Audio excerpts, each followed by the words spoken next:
Chapter 3. Light on the Law of Cause and Effect in Human Life.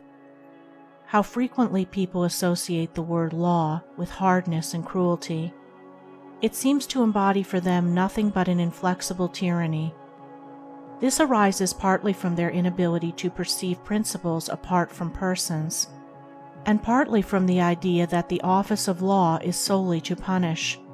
Viewed from such an attitude of mind, the term law is hazily regarded as some sort of indefinite personality, whose business it is to hunt transgressors and crush them with overwhelming punishments. Now, while law punishes, its primary office is to protect. Even the laws which man makes are framed by him to protect himself from his own baser passions. The law of our country is instituted for the protection of life and property, and it comes into operation as a punishing factor when it is violated. Offenders against it probably think of it as cruel, and doubtless regard it with terror, but to them that obey it, it is an abiding protector and friend, and can hold for them no terror. So with the divine law, which is the stay of the universe, the heart and life of the cosmos. It is that which protects and upholds, and it is no less protective in its penalties than in its peaceful blessings.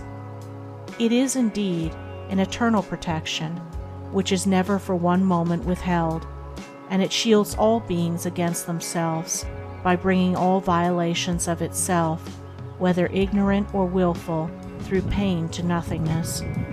Law cannot be partial.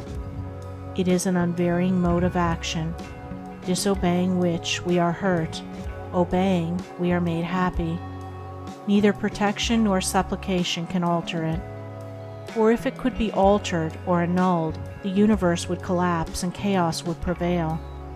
It is not less kind that we should suffer the penalty of our wrongdoing than we should enjoy the blessedness of our right-doing. If we could escape the effects of our ignorance and sin, all security would be gone, and there would be no refuge, for we could then be equally doubtful of the result of our wisdom and goodness. Such a scheme would be one of caprice and cruelty, whereas law is a method of justice and kindness. Indeed, the supreme law is the principle of eternal kindness, faultless in its working and infinite in application. It is none other than that.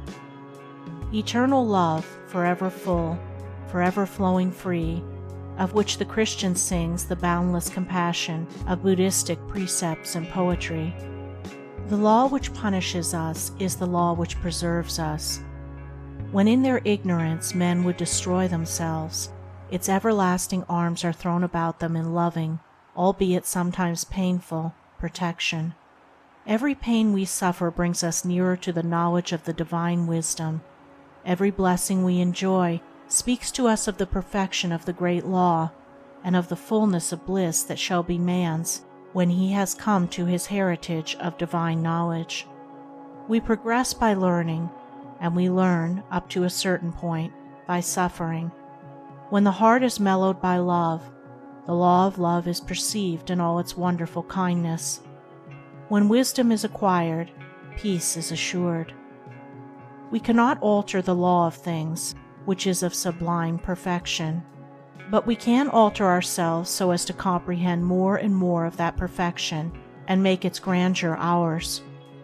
To wish to bring down the perfect to the imperfect is the height of folly, but to strive to bring the imperfect up to the perfect is the height of wisdom. Seers of the cosmos do not mourn over the scheme of things.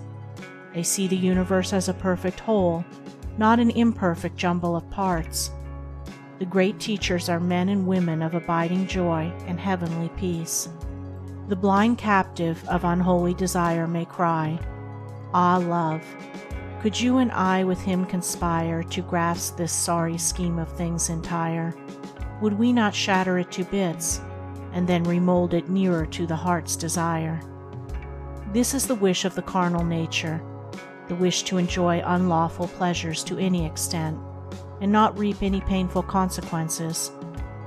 It is such men who regard the universe as a sorry scheme of things. They want the universe to bend to their will and desire. want lawlessness, not law. But the wise man bends his will and subjects his desire to the divine order, and he sees the universe as the glorious perfection of an infinitude of parts. Buddha always referred to the mortal law of the universe as the good law, and indeed it is not rightly perceived if it is not thought of as anything but good, for in it there can be no grain of evil, no element of kindness.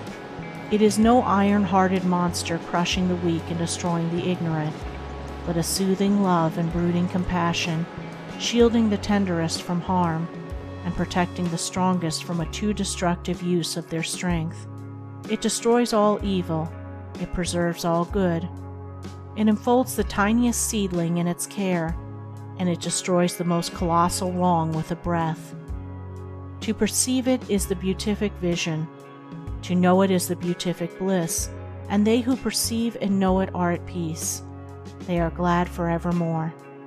Such is the law which moves the righteousness, which none at last can turn aside or stay. The heart of it is love, the end of it is peace and consummation sweet. Obey.